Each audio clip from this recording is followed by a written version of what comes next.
Hey, yo, what it do, crew? It's your favorite Coloradan with a noggin, Elijah X, coming at you live in the flesh. Today, we have a very intriguing discussion to be had. For there are certain elements that are being brought to the light that people seem to be missing out on due to the many conversations at hand, whether that be the flock cameras, the Iran war, trafficking, elections, whatever have you. There's a lot going on, and it's very easy for certain things to get swept under the rug. Per the thumbnail, you probably have a gist of what we're getting at here. But do you ever recall the movie The Minority Report by Philip K. Dick? The novel itself was written by Philip K. Dick, and the movie adapted by Steven Spielberg, who is I mean, the last name Spielberg has a lot to say in and of itself, but he is of a certain lineage, nationality, and many of his movies have dealt with, let's say, certain topics that are popping up in the present day and that are making a difference in our current societal structure. Like, for instance, he also just released Disclosure Day and said that it would shake the foundations of Christian faith, which, to my knowledge, I haven't seen not a dang person of the, Christian belief set that actually has either renounced their faith or, you know, changed their tune in any way, shape, or form. But Steven Spielberg created this movie entitled excuse me, Minority Report, and it deals with what are referred to as precogs and their ability to see into the future and effectively see crime before it happens. Now, there's many things at play when that story is taken into effect, but here, let's pull up the synopsis really quick and see what it says. Okay, the Minority Report, released in the year of 2002. In 2055, Washington, D.C., a specialized unit uses precogs, individuals with the ability to foresee crimes, to prevent them before they occur. Tom Cruise portrays the head of this pre crime division, whose world is thrown into chaos when he becomes the prime suspect in a murder that hasn't happened yet. Now a fugitive, he must evade capture while uncovering the truth behind the accusation in the very system he dedicated his life to upholding. So intriguing premise, yes. And if you're around my age, I was born in 1990 on the dot, even 90 even, you know. And you've seen the movie, but I hadn't watched it since I think it, like I said, came out in '02 or something along that line, but I haven't watched it since I was super young. And prior to live streaming, I did have the opportunity to watch it. It is free up on YouTube. But I'm just gonna throw the trailer up in the back because yeah, it's just very intriguing to me where we're going and the discussion we have. I want you to see this first and then we continue into it.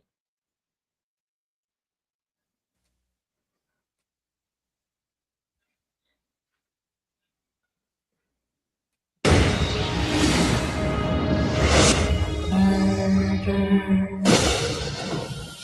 Wait Jay. a minute. Is this guy hold on. Before we proceed forward, I'm not even certain that the volume was playing on that guy. Do, do, do, do, do. Okay.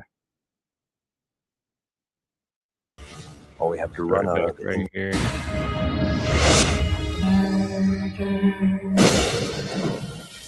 Okay, Jad, what's coming? Double homicide, one male, one female. Killer's male, white, 40s. Set up a perimeter and tell them we're en route. I'm placing you under arrest for the future murder of Sarah Marks. Give the man his hand. The future can be seen. All we have to run on are the images that they produce. We see what they see. There hasn't been a murder in 6 years. There's nothing wrong with the system. It is Perfect, I agree. Murder can be stopped. Tell me exactly what it is you're looking for. Flaws. You ever get any false positives? We are arresting individuals who have broken no law. But they will. The fact that you prevented it from happening doesn't change the fact that it was going to happen. The system can't be wrong. You say something, Chief? No. You're in a lot of trouble, John. I have a warrant in my pocket that says murder. Don't run.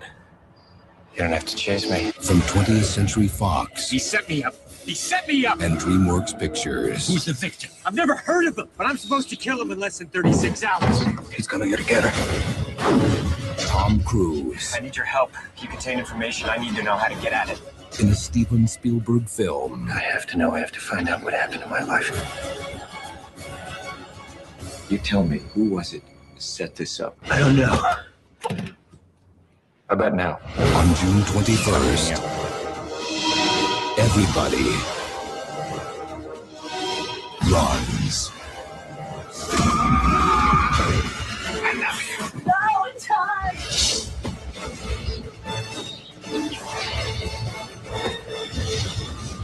I'm fast. Minority Report. So yeah, that's exactly what we're looking at. And given where we're headed with technology, data, the data centers, and just being able to parse through information in such small portions of time, like literally say 10 to 20 years worth of information within an hour or so. Being that AI has already been known to be faulty and also give quote unquote false positives and incorrect information, especially depending on the program and software and who's in charge. What do you think will happen if someone who's in charge deems a certain group or person to be dangerous, and that person has a motive, right? Let's say they have a reason in their own mind to hem somebody up and they're in a position of authority. What would stop them from just targeting people of their own accord that they deem it's necessary? But, I don't know. But I bring all this to your attention because there is currently something that's being handled right under our noses, and we're nonetheless less wiser of it because of all the things that we're getting spread thin over. Um, so going from there, an odd combination, an odd couple of bedfellows, so to speak. Do you remember FEMA? Right? Do you remember FEMA?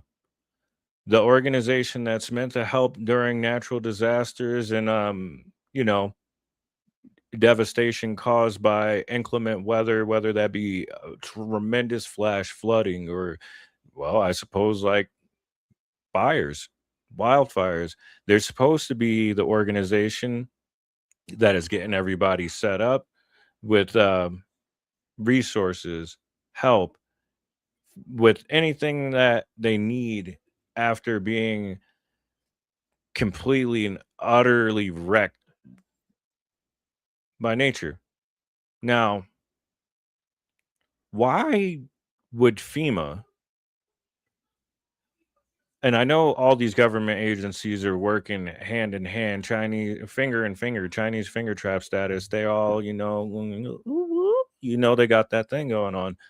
But I need you to watch this video here from Anna Kasparian of the Young Turks, because it's very important, and they're huddled in with a certain government agency that I believe we should start paying attention to. But this story in and of itself is superbly important, and it seems like everyone is missing it. So I'm here to draw attention to it. Turns out that FEMA, yes, FEMA, is awarding federal grant money to state and local authorities in an effort to build this capacity to carry out or enforce pre-crime So this is very minority report and no one's paying attention to it other than Ken Klippenstein. His reporting on this has been pretty incredible. The whole point is to carry out pre-crime operations against organized political violence. And the fact that they're emphasizing that, I think, tells you everything you need to know. Now, we know this, again, thanks to new reporting from Ken Klippenstein, who was able to obtain some new documents about the plan.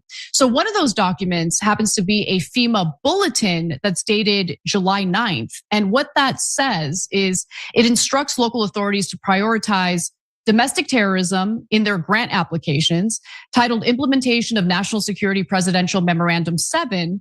The document echoes President Trump's emphasis on rooting out suspected domestic terrorists before an attack takes place. The bulletin tells states what to buy, training to spot social media-based indicators, analysts to monitor online behaviors and digital footprints, and teams for managing persons of concern whose behavior indicates a potential trajectory toward domestic terrorism. So this is going after pre-crime. It's crazy. So what is very concerning about A potential trajectory for domestic terrorism. So you've seen that they've been labeling certain people as domestic terrorists and or attempting to get the label slapped on them, like say D-Flock, for us being vocal about our disdain about hundreds of thousands of cameras being placed across our nation. And they're starting to add them on access roads, country roads, outside of schools, outside of playgrounds, outside of gun ranges and firing ranges, target ranges. But if we say anything about being surveilled against our will and that they're reporting into the government with said information, we're considered terrorists for utilizing our First Amendment free speech right. And that is ultimately what this is. They've been attacking our free speech here, there, and everywhere for a moment now. In certain states, you can't say anything negative about the Jewish people or the Jewish background, or be chastised, possibly arrested, and charged with anti-Semitism. Now, most people I know, especially my USF members, they're not directly criticizing every single Jew that walks the face of the earth. Just like when men talk about women, they're not talking about all women.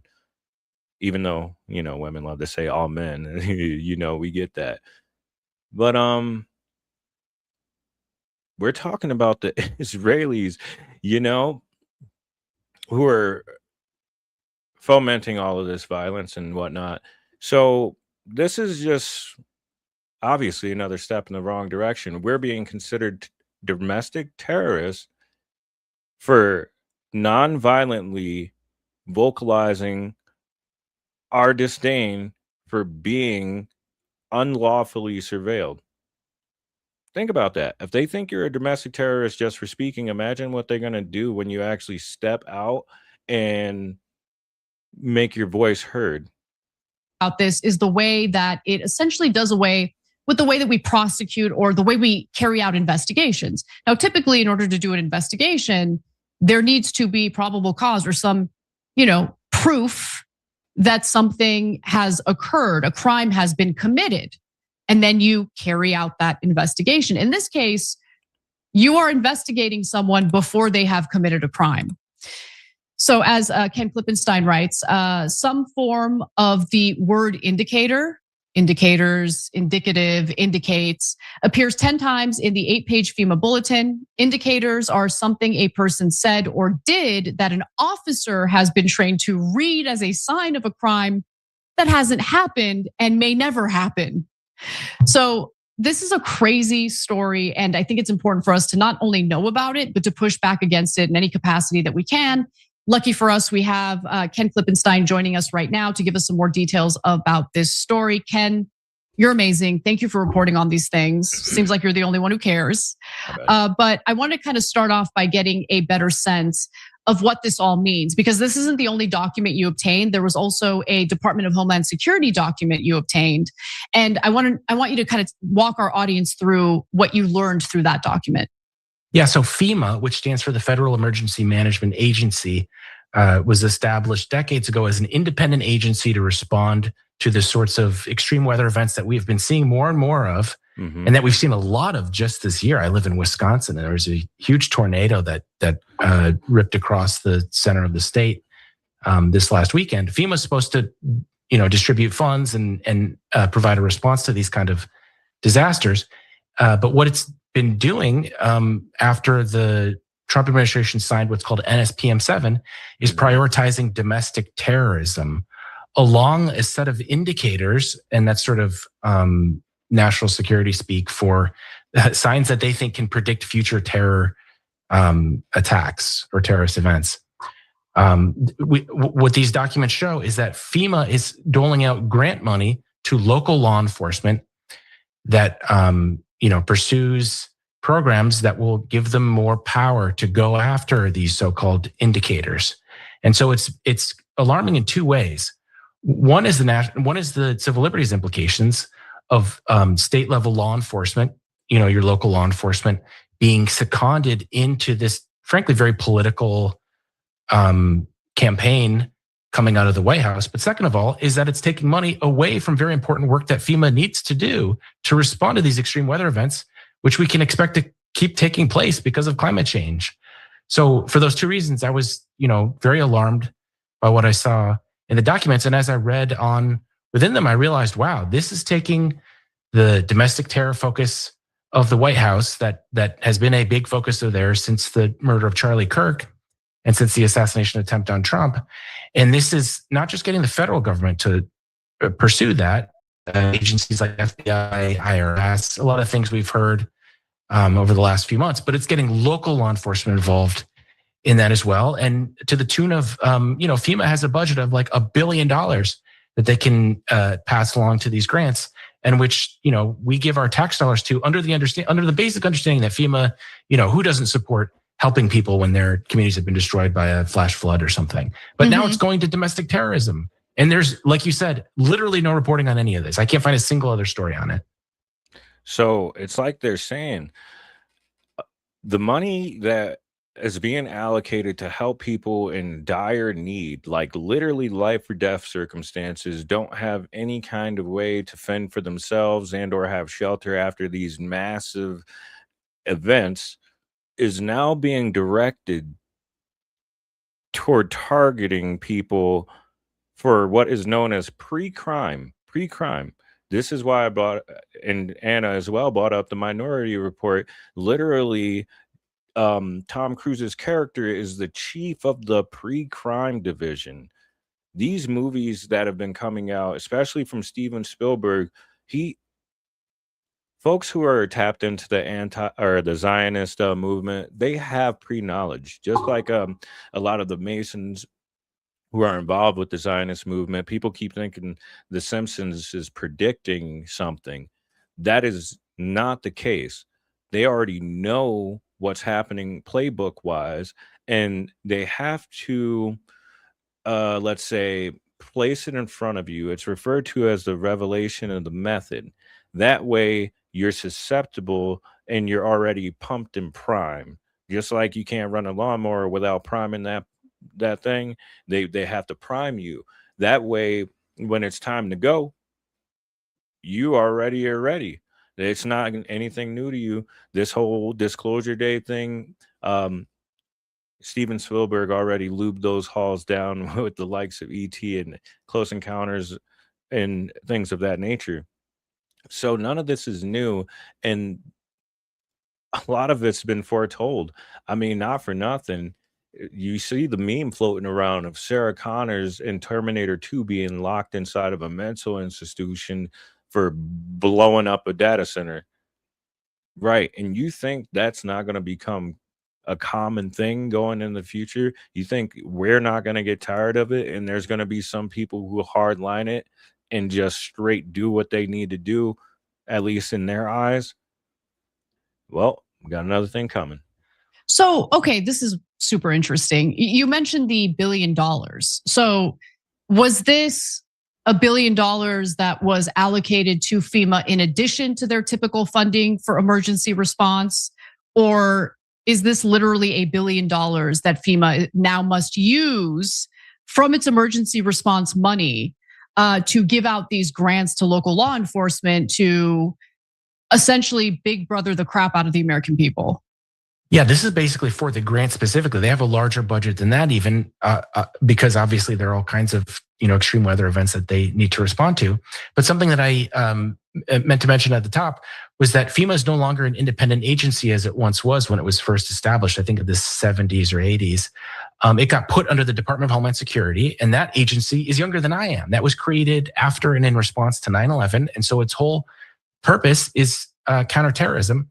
And so when you put FEMA under that, what people warned about, including top FEMA people at the time in 2003 when the agency was created, when the agency was moved from its independent role to being under Homeland Security, was, hey guys, this is going to make their focus get split between the important disaster response work that they do and this counterterror stuff that is inherently political, because counterterrorism is, again, trying to anticipate attacks before they happen by monitoring these so-called indicators, which is speech, essentially.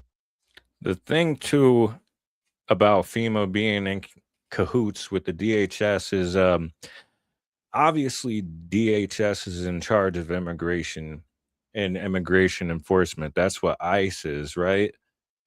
When it comes to ICE, a lot of those guys are indeed undertrained, no matter how much money we kicked into it.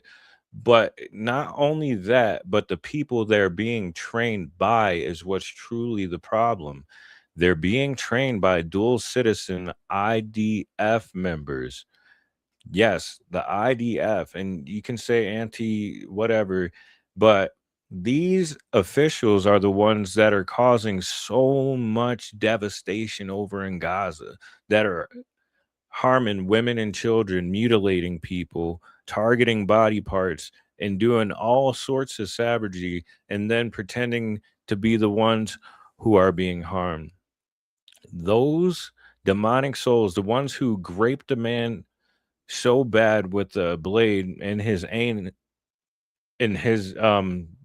hind parts that his intestines were dropping out of his sphincter. The people who surrounded a car with a tank and massacred a family and only left a daughter standing who couldn't get any help and ended up blowing her to smithereens.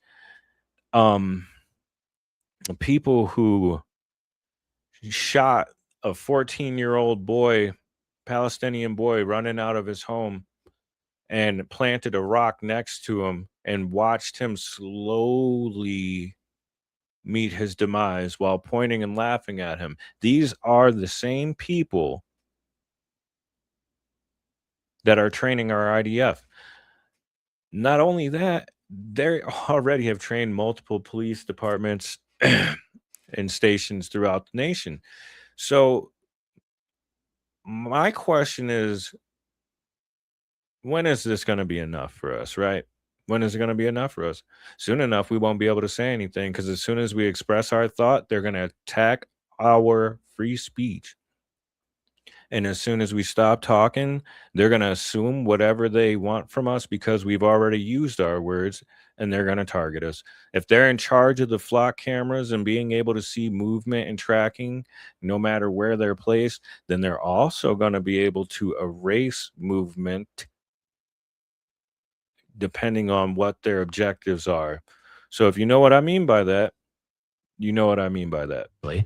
And so these were warnings that were made at the time in 2003. Bush administration went ahead, did it anyways. And a lot of what we're seeing is their warnings playing out, and it having now a bifurcated mission between this important work that I think most people support and this other stuff that I don't think anybody hears about, because $1 billion is not a small amount of money. And that's just for the grants specifically. And what these documents show is it contains within them a kind of not so subtle warning saying, if you grant recipients don't show that you are prioritizing this domestic terrorism mission, you're not going to get your grants re-upped.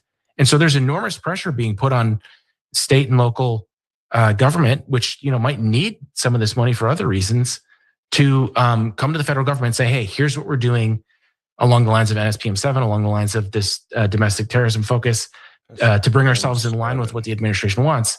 Please continue to give us our funding. So there's a pressure element going on here that I think is very unseemly. And again, which is received no attention. No one is talking about it. I looked hard. I can't find a single bit of coverage on any of this. Yeah, there is no coverage on this. I looked and no one cares. I mean, our media is too busy, providing cover for the very government that I think is carrying out a very adversarial approach against its own people.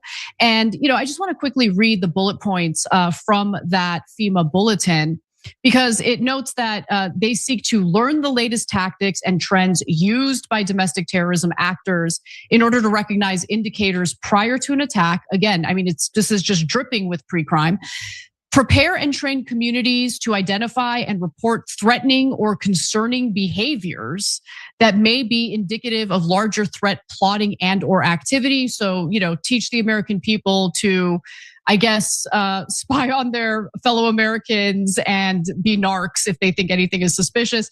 You also have conduct surveillance and counter surveillance training to detect pre-operational casing and hostile surveillance of domestic targets. I couldn't help but think about the flock cameras. I couldn't help but think about the moving surveillance in the form of the Waymo vehicles that people are stupidly deciding to order instead of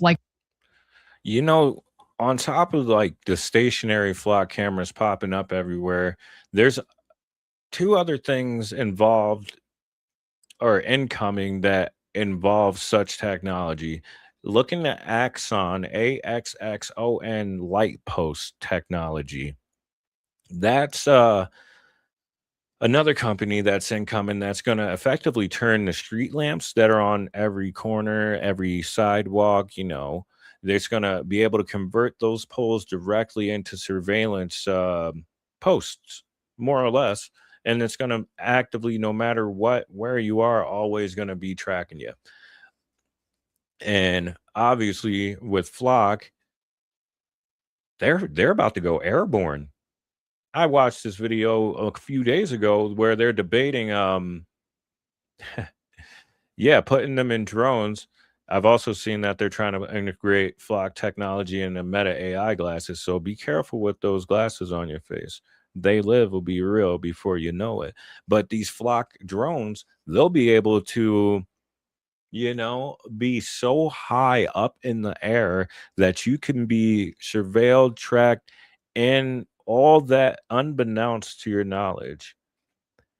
So if you talk ill about the person who has the ultimate authority in this country, if they really, really desired to make you disappear,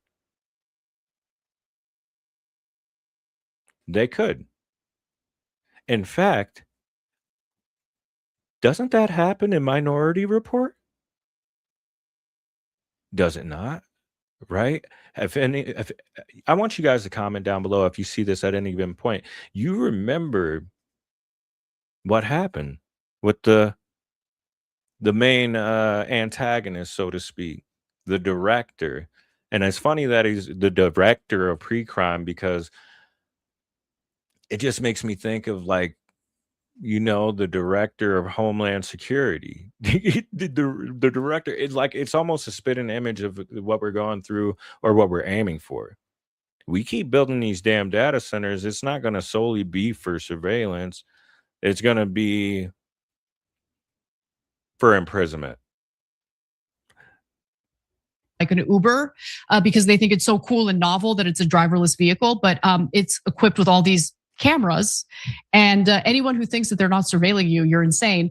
You have the food carts that are doing the same thing, the autonomous food carts. From your reporting, do you get a sense that there's this effort to just kind of connect all of this, like the tech side of this, alongside the government authoritarian approach to pre-crime? Yeah, totally. all this is taking place against the backdrop of breakthroughs in AI that allow the federal government to process huge quantities of information, for instance, commercially available, which they can purchase. Just because the government, just because there are rules against the government directly going on these social media platforms and monitoring themselves doesn't mean they can't purchase that information from these huge data brokers that exist and say, oh, we just bought it. We weren't actually doing the surveillance ourselves. And so they found a very clever way to kind of get around the Fourth Amendment protections that we're supposed to enjoy against unreasonable search and seizure. And because so much more of our information is available online and therefore commercially on all these platforms, it's way easier for them to do this than it has been at any point probably in human history. And one thing that protected us in the past was the fact that, if they're collecting all this information, what are they going to do with it? They don't have enough time to go through it all. Well, now AI is allowing them to start processing that. And FBI Director Kash Patel said at a local law enforcement event recently that, we're processing untold amounts of stuff thanks to these breakthroughs in tips, so-called tips, which means somebody sees a problematic post on social media or what they consider to be that. They send it to one of these tip lines, which the FBI has been advertising everywhere, saying, hey, if you see anything that looks like the political. Doesn't that vaguely sound like the snitch hotline during COVID that Tim Waltz implemented? I feel like COVID was, instead of just being a breeding ground for disease, I feel like it was just a foundation laid to see how, I don't feel this way, it's obvious, to see how far they could push things. You know what I mean? And they obviously learned that the barrier is pretty much wherever they want to set it when it comes to the American people. Our spirit of I don't want to say the wrong word, but our spirit and our gumption, our chutzpah, that it's almost non-existent, and they know that. So now they can fly off the handle with this thing. They're doing this stuff directly in our face, and they know we're not going to do anything now. But that won't last long, and everybody gets tired at some point.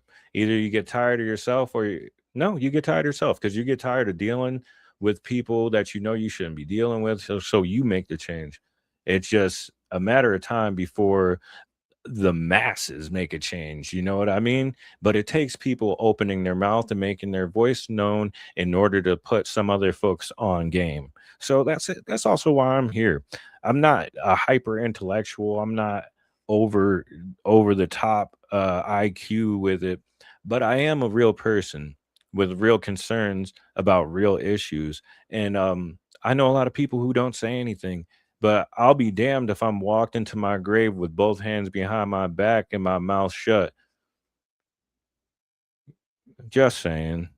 Political left, being untoward, send us something like this. And what's scary is they can go through that instantaneously now. You can no longer just say, if you're making a joke post or something and say, I want to unalive, or, you see all these people using coded language as a kind of joke. That is no longer a protection that it once was. Like AI can read context in a way that humans would not have been able to at the quantity and speed that they can now. So all of that is taking place. And I'm glad you quoted directly from the documents, because this is one of those stories that feels kind of like Alex Jones when you say it. And so I'm always encourage people, go to the newsletter, look at the documents. I publish them in full.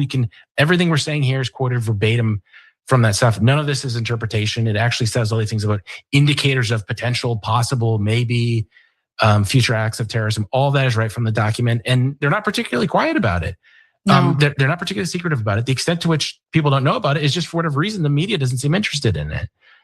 It's interesting because my mind wanders back to a story. It's not related to terrorism, but it is related to a very serious crime, and that's statutory rape. So there was that FBI sting operation that took place in Vegas not too long ago. And through that sting operation, someone who got caught up in the multiple arrests, was an Israeli government official by the name of Tom Alexandrovich, who was in Vegas for some sort of tech conference.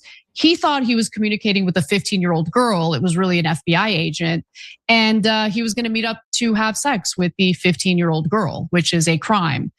And our government let him loose. He was free to go back to Israel. He was charged, and we're all supposed to pretend like justice will be served. But Israel doesn't really extradite anyone that we want to extradite. And I don't even think the US is interested in extraditing this guy to actually face charges and be brought to justice. This really feels less about keeping the American people safe from crime or domestic terrorism.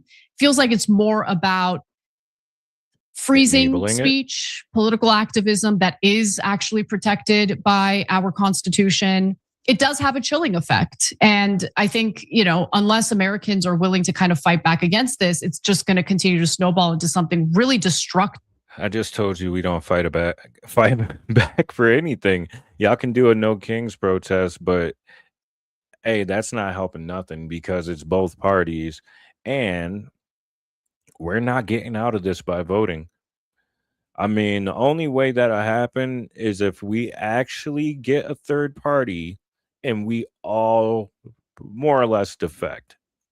If we don't do something as the people, this country is going to fail. It's for we the people, so we the people have to be for it. To our civil liberties. And, just to kind of end, I think you did a great job in your report, kind of comparing this to what the United States has done previously after 9/11. And I remember those stories about how, you had FBI agents going on these college trips for like Muslim students because they just, in their minds, well, they're Muslim students, so we got to keep an eye on them after 9/11. And of course, all they were doing was spying on innocent people who weren't doing anything wrong. But can you just talk about that a little bit for some of the younger members of our audience who might not be familiar about what the environment was like in the United States following 9/11? Yeah, so much of what we're talking about here, it takes place in the shadow of 9/11. Not just the creation of the Department of Homeland Security and like I was saying, Man, I remember being in school and being in language arts class and the school getting locked down. And I'm from New York. I'm from upstate New York. The school getting locked down and they wheeled in not an Elmo projector, but the old school people. You remember those CRT TVs on the black mobile carts that they used to wheel in for movie days with the little VCR on the second shelf and whatnot? They wheeled one of those in and showed us live reporting of the planes hitting the tower. And it was bonkers. The sentiment in the country after that was utterly bonkers. And it was strange being in New York, the same state in which it happened, because I'm sure there were people that I was in school with who had family members who were down in the city who were at least close enough and or were harmed in the event. But the way the country came together, the overarching sense of patriotism and unification amongst the people against the greater enemy was massive, ridiculously massive. And that's also what spurred our disdain of Muslims overall. But all that was orchestrated. And if you don't know about it, and the dancing Israelis and all the people who were privy of the situation and never said anything because they want to harm America, okay? It's fairly obvious at this point. But it was wild, mind-boggling, just to be in that circumstance. Before the relocation of FEMA under it, but just the entire federal government's focus and acceptance of the counterterrorism framework for looking at the world. And that brings with it all of this creepy stuff that we're talking about, which is, pre-operational plan. It's just a mindset of paranoia that holds that, there are attacks that are going to happen that if we don't monitor what people are saying enough, we might miss them. And, that carried it with it enough problems when it was focused on real foreign terror organizations that did actually have funding and were kind of like quasi states like ISIS or Al Qaeda. There's an endless number of examples of people being arrested who either had cognitive difficulties that makes it really hard to believe that there was any serious planning going on, but nonetheless they were able to get somebody to say, yeah, I agree to do something, because that's the whole point of counterterrorism, is essentially you want to try to prevent something which hasn't happened yet. And again, if you're talking about 9/11, I think there's some sense to that.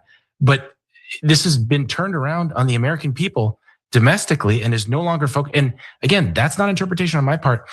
The official national counterterrorism policy is to focus on these domestic actors and explicitly on, quote, far left terrorism, as was described in not just that official national counterterrorism policy, but in a national. I wouldn't get hung up necessarily.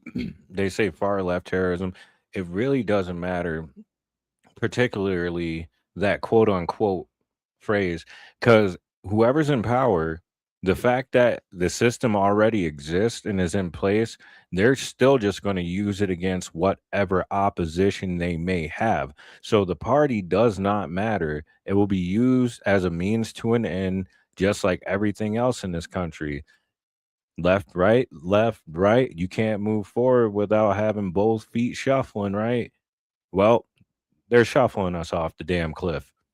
Summit hosted by Secretary of State Marco Rubio just a few weeks ago, in which over 60 other countries participated. And they said repeatedly, here's how we're going to go after these far left terrorist groups. They even have an abbreviation for it now, FLT. So it's nakedly partisan, this war. They're completely open about it. And it's not just people on the left that should be worried about that, because, I have some bad news if you think that Pandora will be put back neatly in its box when a Democrat comes to power. And they have this system built up and sitting there waiting and ready for them to point at whoever the equivalent of the January 6th people are going to be in the future. And that's the situation in which we find ourselves. And I just hope that we can have something like a debate about, do we really need to treat, illegality, which obviously exists, political, vandalism, even political crime, even political violent crime. Is that the same thing as Al-Qaeda and ISIS? I don't think the answer to that question is yes. And I hope we can have something like a discussion about that. Yeah, that's a great point. Ken, keep up. It's definitely not the same. We are allowed that. Per our, just God-given existence, bro. It's been a part of our Constitution. We're not terrorists, left or right, for vocalizing our heartfelt opinion about wrongdoing. That's just another form of keeping us silent. Not be saying it online. If you're afraid to speak up now, you will not even have the option to later. So while we have this brief respite in time to still be constitutional Americans and USA loving patriots, we need to be vocal. We need to begin talking. That's why I began this portion of my my journey, because y'all need to hear this. And I know most people could care less still, but repetition is key. That's how most of y'all get brainwashed in the first place. You hear the same thing over and over for the same people that you pretended to trust over and over, and you take it as the gospel. Hell, even some of y'all who see these scriptures online, these verses and everything, y'all take that at face value when the person posting it has an intention behind that purposely for that time and moment. You don't know if it's right or wrong or not. When's the last time you cracked open the Bible and read more than one paragraph? People are just taking everything at face value. It's like, articles popping up and people just commenting based on the headline without reading it. You feel me? So, speaking about not reading things, we are actually going to read this. I believe it's the NMSP 7 that she referred to, that's posted up by FEMA, but this is actually directly on the the White House government website. National Security Presidential Memorandum, NSPM 7 Memorandum for the Secretary of State, blah, blah, blah, blah, blah. So, by the authority vested in me as president by the Constitution and laws of the United States of America, I hereby direct the following. Section 1, domestic terrorism and organized political violence. Heinous assassinations and other acts of political violence in the United States have dramatically increased in recent. The fact that they have the nerve to utilize Charlie Kirk as an example right here is very disheartening, and they're fucking repulsive. I'm one of the people who are of the opinion that there were members of this administration that were involved in the outing of Charles James Kirk, and it's disrespectful. This is fucking disrespectful. They killed him and then use him as an active example. But let's keep going. Blah blah blah. This was preceded by the 2024 assassination of a senior healthcare executive, 2022 assassination attempt of Brett Kavanaugh, and riots in Los Angeles, and so they're using these. They're not even obscure, so to speak, but they're using these for the wrong way. They're using it to fulfill their agenda in order to mark people. This political violence is not a series of isolated incidents. Yes, they are. It's not. What the fuck are they talking about? It's not like it's the same person that strung together these attacks. Well, if they're all one party, right? And they're all hand in hand and hiding things so everybody else doesn't get hemmed up, then technically, I guess that's not wrong. They would be connected by ways of governance. And if all those things were either set in motion by people in power or by those with interest, whether all right, I'm not gonna get too far into it, but yeah, they're the domestic terrorists. They're let's go down to section 2. So investigating domestic terrorist organizations. The National Joint Terrorism Task Force and its local offices shall coordinate and supervise a comprehensive national strategy to investigate, prosecute, and disrupt entities and individuals engaged in acts of political violence and intimidation designed to suppress lawful political activity or obstruct the rule of law. Now, lawful political activity, they're definitely going to use, first of all, they're not lawful political activity. They don't give a shit about that. It's unlawful activity that people are going against and pushing back against that they want to stop us from calling out. They want us to stop us from calling out that shit. So it's not even lawful, but they're bending and manipulating the law because they think they're above it. They think they're above it. And they think we're stupid. And they want us to sit down and shut the fuck up. Effectively. The JTTF shall investigate potential federal crimes relating to acts of recruiting or radicalizing persons for the purpose of political violence, terrorism, or conspiracy against rights, or the violent deprivation of any citizen's right.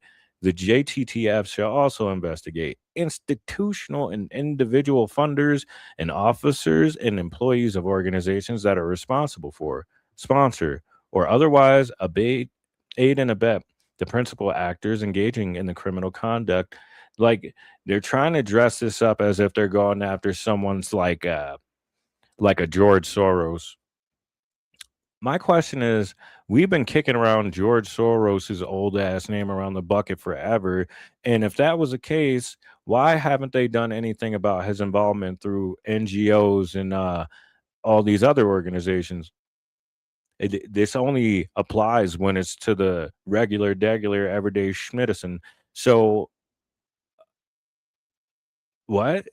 These guys are still just protecting these fucking people, and it's just utterly ridiculous. Let's skip down to section. Whoa, holy buckets! There's so much in here. There's so much in here, man. And there it is, section 3, Department of Justice designation. In the course of and as a result of the investigations directed by Section 2 of this memorandum, the AG may recommend that any group or entity whose members are engaged in activities meeting the definition of domestic terrorism in 18 U.S. 2331, Section 5, merits designation as a domestic terrorist organization. That's that means they can just outright call you whatever they want to call you, and the label will stick as soon as they manipulate a definition to match what you're doing. That's it. That's it. That's it. They're gonna make you the perpetrator whether you like it or not. That's why also these block cameras and stuff are a problem. You say you if you're not doing anything wrong, you have nothing to worry about. Well, if they want to make you a problem, they will find a reason and make it stick. That's why they used to complain about what is it? Show me show me a crime and I'll show you the man, or whatever they were doing, what they tried to push through with Trump, right? Or show me the man and I'll show you the crime, or yeah, whatever the fuck that was, but it's the same thing. It's the same thing being dribbled down through these trickle down socioeconomics and being applied to the everyday man. It is the same shit, but this we don't have money to fight none of that. We don't got. I mean, we got GoFundmes. We might have some homies on the backside. We might have some people who love us who are willing to kick something toward bail. But other than that, they take our money to fight these things in court. We can't do anything. Section 4, domestic terrorism as a national priority area. The AG and the Secretary of Homeland Security shall designate domestic terrorism as a national priority area and develop appropriate grant programs to allocate funding for law enforcement partners to detect, prevent, and protect against that threats arising from this area. Prevent how? Detect and prevent how? Are they going to start sending you flyers in the mailbox or something? They're good. I see you. They're going to put flocks up outside of people's houses, which they already did. I seen a video where the guy had a flock camera 3 feet from his upstairs window. So even if it couldn't see inside the window, it would still be able to hear his conversations. I need you guys to get with it. They're treating us like slaves. Section 5, general provisions. Nothing in this memorandum shall be construed to impair or otherwise affect the authority granted by law to an executive department or agency, the functions of the director, blah, blah, blah. All that shit is just extra. It's just extra garbage. They just want you to shut the fuck up. They don't want people like Candace Owens. They don't want people like Tucker Carlson. They already tried to cancel both of them. In fact, they both got fired in similar circumstances. But these big media corporations was like, hey, I talk about the Israel, Hashima Hakamaktui, Shamala Hamala Hamala, Ding Dong, and kick them the fuck out. I mean, whatever, bro. Oh man, we're in some very interesting times, and it's going to get very dangerous here soon. The humanoid robots already exist. They're already wiping out farms and other places to put up these data centers. I'm of the notion too that the water's not. It's not strictly because we're in a drought in multiple places. I think obviously the water centers are water systems are being used to cool down these data centers. But on top of that very fact, we've heard many times that they're building underground bunkers, and certain places already have underground channels and tunnels built in, like that place that Ivanka and Jared Kushner are trying to purchase. They already have pre-existing tunnels from the Nazi era. Surprise! I think they're taking the water and rationing it, whether it be in a water reserve, or they're redirecting water flow to these underground municipalities and regions. Yeah, because more than likely we're not going to get out of war, and if it becomes a highly kinetic war between multiple states, um there's a very big possibility of either EMPs being utilized and or nuclear weaponry. And if that is indeed the case, and we lose all power, and they already have these cities and stuff built underground, right? They can't take the water after it's been contaminated by nuclear fallout. I mean, think about it. Just ponder it with me for a second, you know what I mean? I'm not the smartest man in the world, but I think certain things just make sense. Let's see. Yeah, I found this interesting in the movie itself, with the flock cameras and everything. But imagine this with me real quick. You know how there's a scene where he has to get his eyeballs taken out and replaced. Like we already have retinal scans and face IDs and all that stuff, but in conjunction with the flocks and the drones and all that good jazz, and like say Walmart using emotional recognition software to see how you're enjoying your shopping experience, it made me think of this right here, bro. It made me think of these little guys. Imagine these little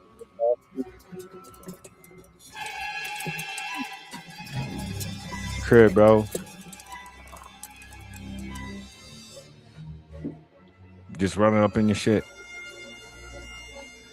Look at me. Look at me.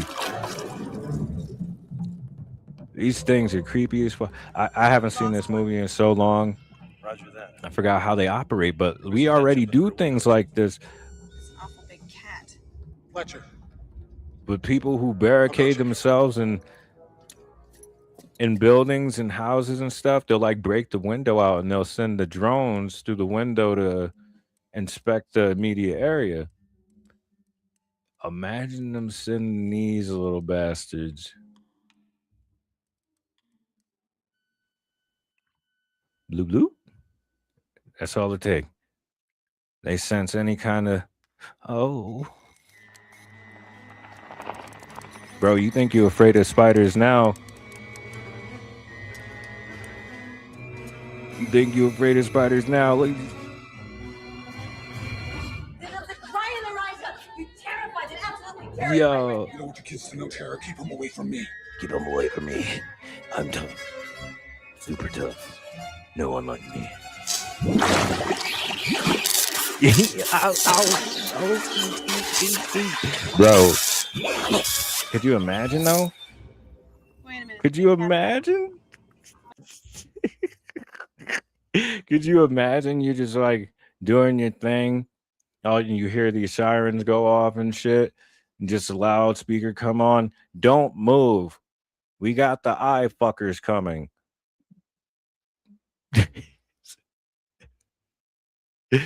Oh, one of the things that I found superbly fascinating was a discussion that Tom Cruise had with this older lady. She's called they refer to her as Dr. Henneman, but I've seen synopsis that she's considered like a neo witch because of the place she lives and her use of the plants and botany around.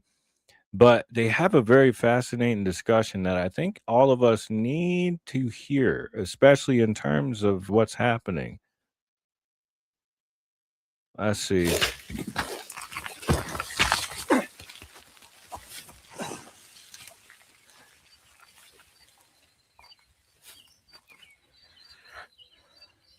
Yeah, let's fast forward this a little bit. There she is.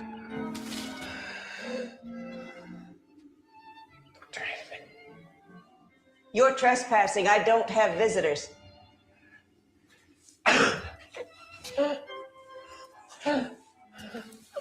Oh, I'm afraid that would be from the doll's eye, the vine, the baneberry that scratched you during your illegal climb over my wall. It's not a true doll's eye, of course. It's a little hybrid of my own design. Quite something. Once the poison gets into your bloodstream, you will start to see what I can only describe as the most extraordinary display of blue objects. Oh, this just isn't your week, is it? Chief Anderton.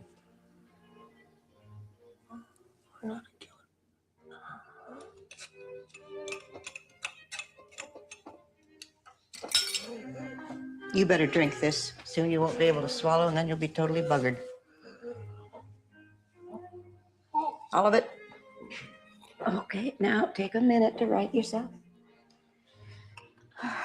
Just, what is it you think I can do for you? You could tell me how someone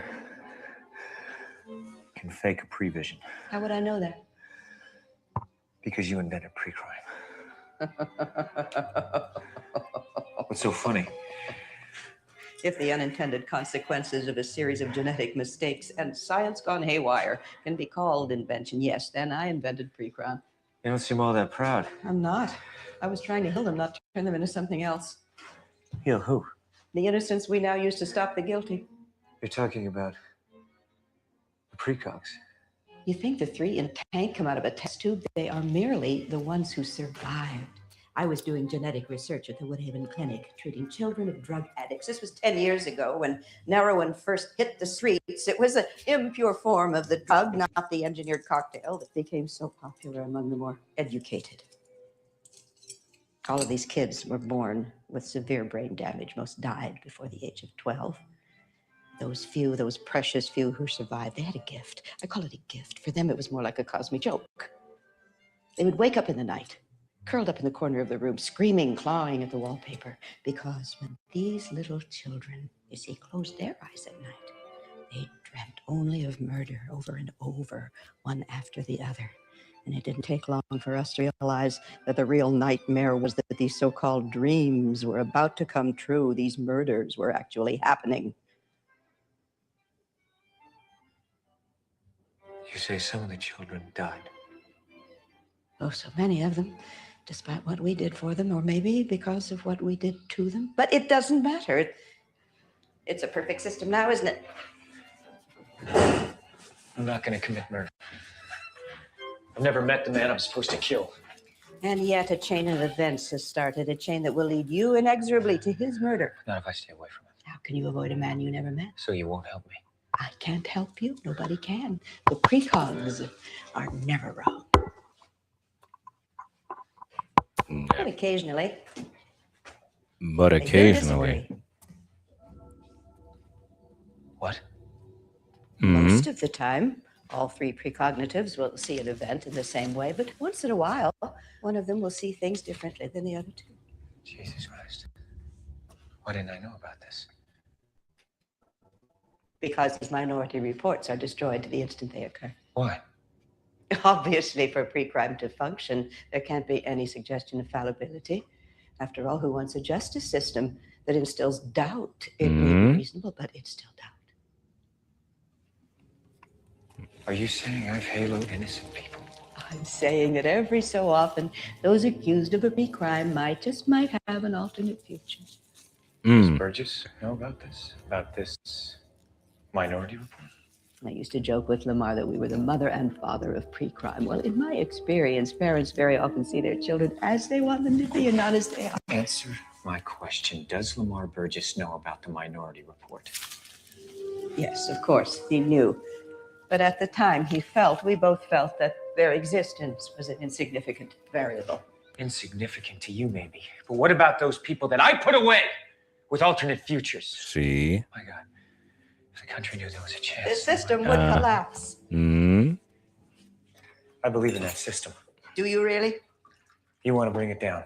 You will bring it down. If you manage to kill your victim, oh, why, that'll be the most spectacular public display of how pre-crime didn't work. I'm not going to kill anybody. Hold that thought. Why should I trust you? You shouldn't trust anyone, certainly not the Attorney General who just wants it all for himself. And not even a federal agent who wants your job. Not even the old man who just wants to hang on to what he created. Don't trust anyone. I love how Just she find mentioned the money. Attorney General when it literally says something about the Attorney General and the NMSP7 on the White House website. Minority Report. You said the minority report's destroyed. The record is destroyed. The original report still exists. I designed the system so that whenever a report occurred, it would be stored in a safe place but not declared. What safe place is that? The safest place, very. Where is it? Inside the precog who predicted it.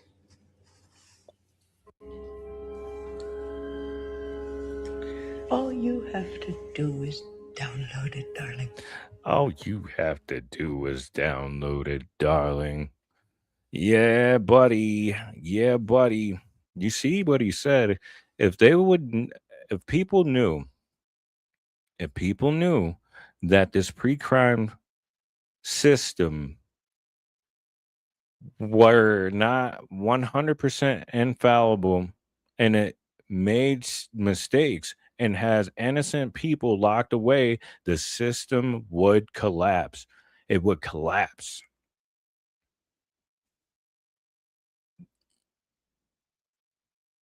Y'all ain't gonna do shit. But it's wild. It's stunning and it's very concerning, man. It's concerning, and I think more people should like probably get with the shits instead of just like pretending nothing's happening. I won't say that I haven't been taken off the ball before. In this particular story and instance, it's been swept under the rug before it's even been mentioned. It's not been talked about anywhere other than on TYT with Anna Kasparian. That's why I wanted to do this live stream real quick. But before we end, there's a little bit of a breakdown that I want to comment on when it comes to Minority Report and how it does intertwine with our present circumstances. But let's toss this on up. By Incogni. Stick around to hear more about the special Don't offer they're nobody providing use to the the entire bar upper echelon Incogni, bro. community. Okay. Lately, I've been going down a sort of rabbit hole on science fiction narratives and the fact that they sometimes or very often feel like they're accurately predicting modern life. I started with Idiocracy and how that feels like a documentary now as opposed to some sort of dystopian future. I moved on to a video game by Treyarch called Black Ops 2, which is disconcertingly accurate when it comes to quantum computing, geopolitics, and drone warfare in 2025 especially. But this time, I want to take a look at a movie called Minority Report because the underlying premise that is being presented in this film appears to be coming true. Let's start with background. Minority Report, a 2002 American science fiction mystery thriller, is a widely popular and very nostalgic film. It stars Tom Cruise, a significant film in his early career. It made hundreds of millions of dollars, and far beyond some sort of generic action flick, it's actually a complicated story about the dystopian prospect of a high-tech police state. In this darkly authoritarian future, there's basically no more crime, specifically murder.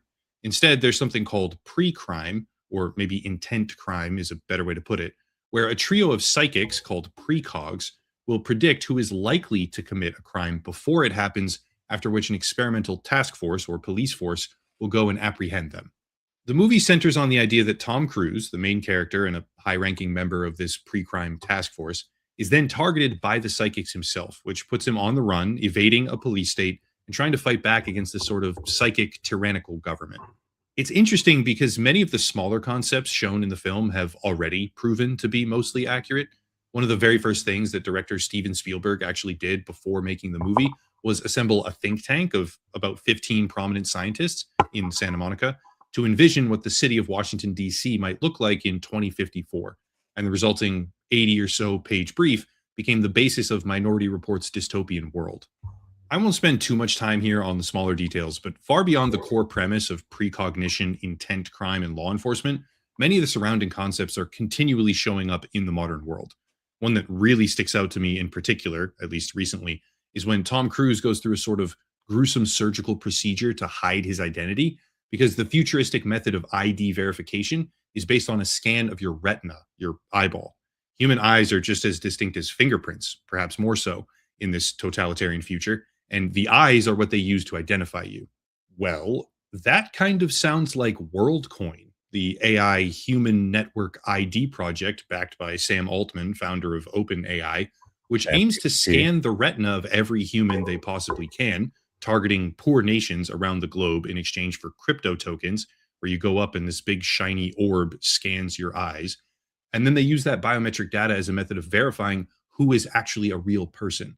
If we're talking about a dystopian science fiction movie where the police state has retina scans and records of every citizen out there for the purpose of keeping them in line, WorldCoin starts to feel like a bit of an early warning sign. The thing is, details like that are actually pretty small in the grand scheme of things. The main point of the film is to demonstrate a shift between prosecution of actual crimes and prosecution of alleged intended crimes. So Where do I draw that comparison? And how can I possibly justify the title Minority Report in Real Life? This is how. This right here. This is a FOIA requested document obtained by an organization called State Watch. That's Freedom of Information Act, by the way, FOIA, coming from the UK Ministry of Justice about a program which they are gathering and analyzing data for actively right now, internally called, quote, the Murder Prediction Program. Actually, no, it's not called the Murder Prediction Program anymore. That was the internal and unofficial name for it.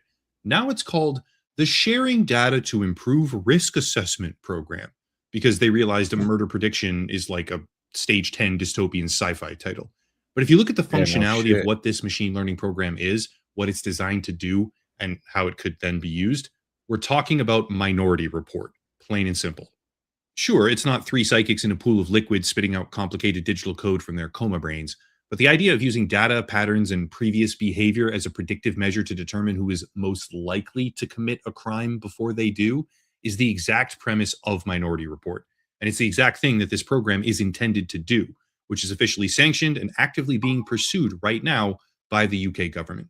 In terms of justifying the video title, that is Minority Report in Real Life, let me know if it's accurate down below in the comment section.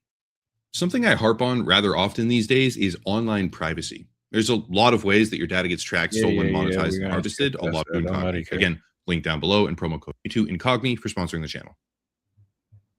Okay, so we know that there's a prediction program based on large data sets from Manchester Police, the Ministry of Justice, and the National Offender Management Service, which operates something called the Offender Management System, aka OASIS. I'll talk about that in a second. But what is the program really for? Let's use the words of the official document itself. Quote from section 1.2. Overview of the entire project.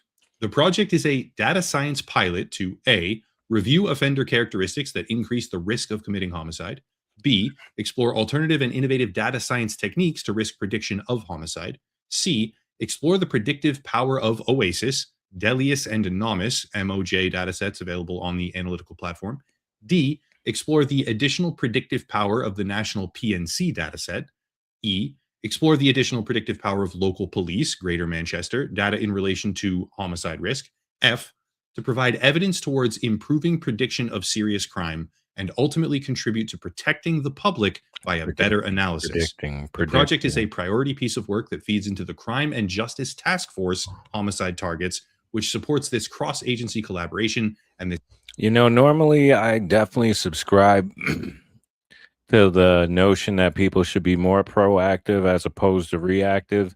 But when it comes to enforcement, you need something to enforce, right? So that means something has to take place. The action has to be done and or committed. At least in my mind, I'm like, Nick, how you gonna just be like, yeah, it is a certain that he's gonna, stab this lady in the neck with a fork because she didn't bring his double whopper out on time. In the movie, there's a part in the movie where he thinks the guy stole his kid, right? That whole part where he's the person he's suspected to murder and is foresaw in the thing, he doesn't even choose to do it. He doesn't choose to do it. He doesn't choose to do it. So people still have a choice, no matter how many probabilities and how many glimpses into the future and fucking ideas you get about something. Until the action is committed, there's always the chance that there is a variable that makes sure you step out scot clean. But if they're going to just grab you for thinking something, you don't even have a chance. That's control. 100%. There's no way around that. And it's crazy that they want to do this to us. Not even just Americans. Obviously, this is over in Europe and whatnot, but it's the New World Order, the globalists, the Zionists, they all want the same shit. Depopulation by any and every means necessary. So everything in terms of their systems going into the future are going to find ways to hem us up, to take us out. It's truly that simple. And if we don't pay attention, it's going to be very, very easy for them to grab the dissenters off the rip and just go with it. This application of data science to operational problems, end quote. Fantastic. That is quite literally Minority Report. Like I said, sure, it's not about clairvoyant psychics, but using data and machine learning in particular, which then incorporates drug use, medical history, offender history, or disability even, as well as other chronicled behavior from the past to predict how likely you are to do something in the future, is like the pinnacle of science fiction police state. Furthermore, one section down in cell 1.3, quote, a final report is published on main findings / models / research, which includes ethical considerations and reflections on future operationalization and or policy development based on the work, end quote. See, as of right now, they're not using the system to arrest people, but they only began researching all this stuff in 2023, I think it was. This kind of prediction effort is fresh out of the box, really, with an explicit carve out that talks about future policy development based on the work. If that doesn't sound like the first steps towards a literal Minority Report system, then I don't know what does. This is where it gets even more interesting because remember OASIS, the offender assessment system? Yeah, I had no idea this was happening, but according to Statewatch, the same organization that originally FOIA requested these documents, quote, the MOJ, Ministry of Justice, has developed and implemented other data-based profiling tools in the British criminal legal system to predict offending. This includes the reoffending prediction tool called the Offender Assessment System, OASIS. Predictions produced by this system are given to judges as part of sentencing decisions, prison categorization, and also influence probation decisions, such as when someone is released from prison, end quote. Correct me if I'm wrong, legal scholars down below if you want to, but that sounds like an algorithmic prediction model, which is already... The really crazy shit is that they're going to end up using these systems not on the actual criminals or like migrants and violent offenders. They're going to start using that on, say, the fathers who talk out about their daughters being raped by gangs of migrants, vicious migrants. They're going to start aiming at the people who are against them, because going against their will is like going against God in their opinion. And their God is not the same God as ours. They don't even love Jesus Christ. No one can get to the Father except through the Son. They don't believe in Jesus, and this is going to end badly. It's going to end badly because whenever they want to push a certain agenda or they want to, just make things work in their favor, they're going to target. They're going to target the people that are in their way. They'll make a reason for it. They're going to make a reason for it. They're fine. They know how the system works, so they know how to exploit it, how to bend it to their will. Like I was saying with the flock cameras and the tracking, you think that you're safe because you are hiding. They have access to all your shit, even your personal information, your personal thoughts. They probably got your notes apps and all that through the permissions available through your installs. They've got all your Google Drive information, all your Apple messages. They've got all your Discord messages and all that shit. So even if you said like 3 lines worth of something over a 4-year period, if they implement a system like this and they just don't like it, they can find a reason to come and scrape you off your plot. People need to wake up. Already impacting the legal system. Sentencing, probation, when someone is released. That sounds to me like a computer program trained on data is actively making at least partially impactful decisions on who gets incarcerated and how long they stay there. To be clear, I'm not an expert on UK criminal law, but I'm forced to reckon with the fact that programs like this do not exist in a vacuum. This kind of system is built for a reason and often, very often, proliferates. So what happens when it makes its way over the ocean and grabs hold of a for-profit prison system in the United States, for example? Companies here make more money based on how overcrowded they can make their prisons, which makes me, shall we say, dubious of a system where prediction on who should or should not be given probation would then affect the fairness of rehabilitation. That sounds incredibly naive, I know, because obviously any system like that will become immediately and completely abused for profit. But before anyone starts saying, oh, it's just an experiment, it'll never actually happen, take a look at this. This right here is research from HM Prison and Probation Services, published by the Ministry of Justice in the UK yet again, which analyzes and subsequently defends the value and accuracy, most importantly, of OASIS prediction indicators. This isn't just dipping your toe in the water for the fun of it. This feels like intention to swim.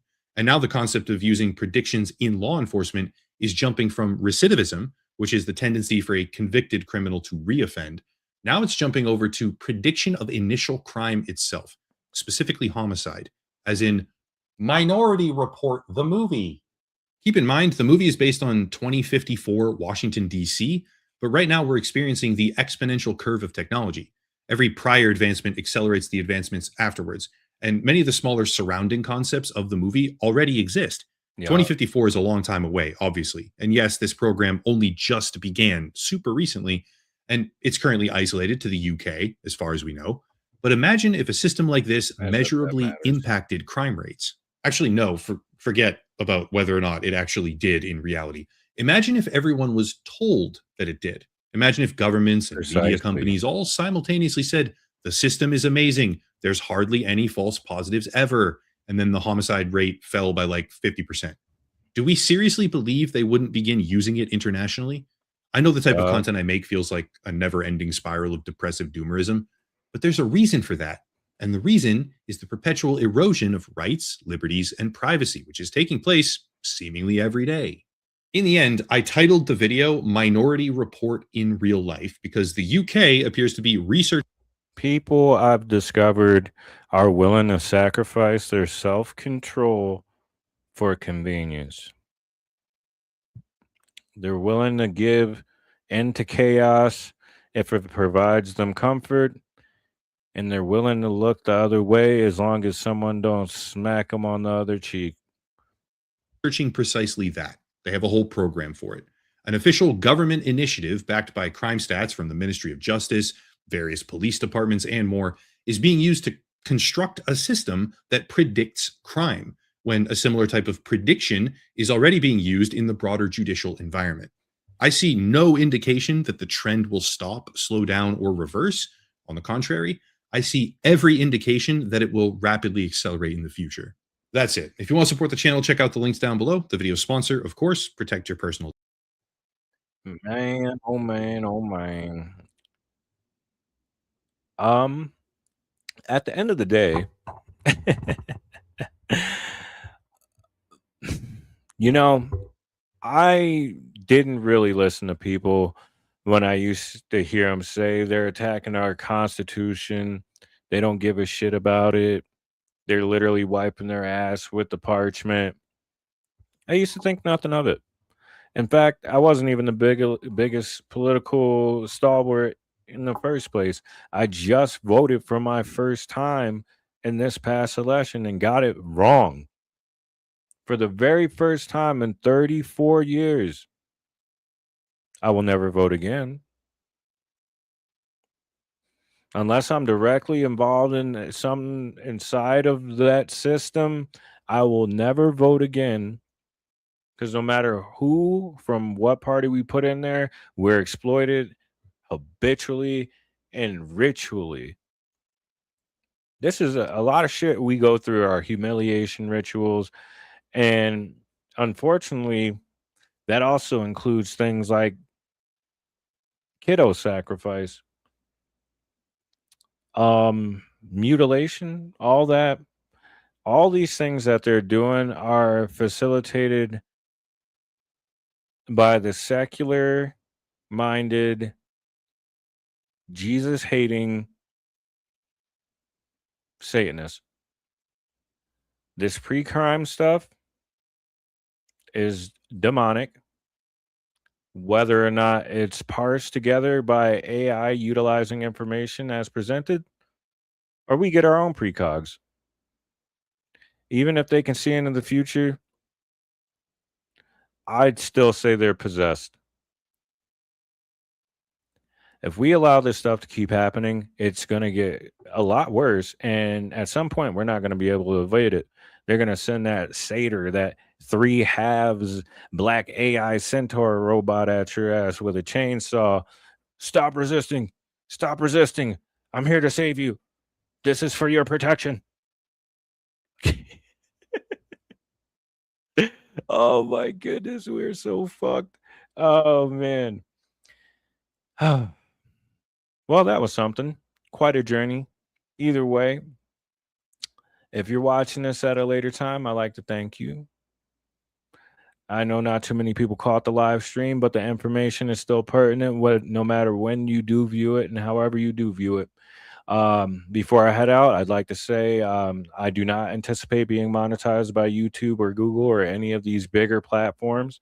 I'm not paying for Facebook ads. I'm not paying for a blue check mark on X. I'm not doing any of that extra shit. So if you would like to support the channel, like to help me out in my journey to get more information out to the people, you can go to buymeacoffee.com/pensivepat and yeah, get me a tall boy. You know, I like the hot ones, not the cold ones. I don't really drink much anymore, and I'm trying to stay on that lane. But in closing,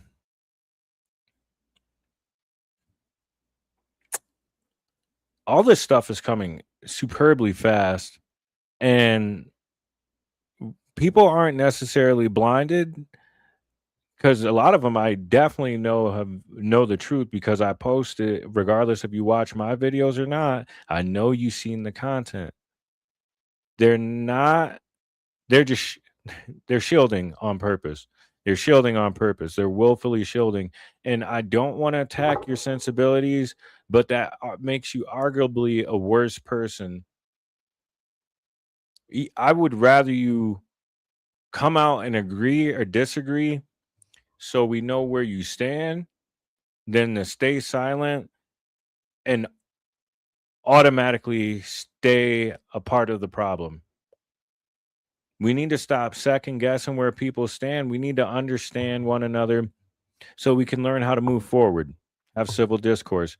And we can only do that when it starts between us, the regular folks, because we know they're not going to listen to us up there. But at the end of the day, we, the people, have the power. We are the end all be all. We are the last say. So we need to begin talking to one another and have an honest discourse.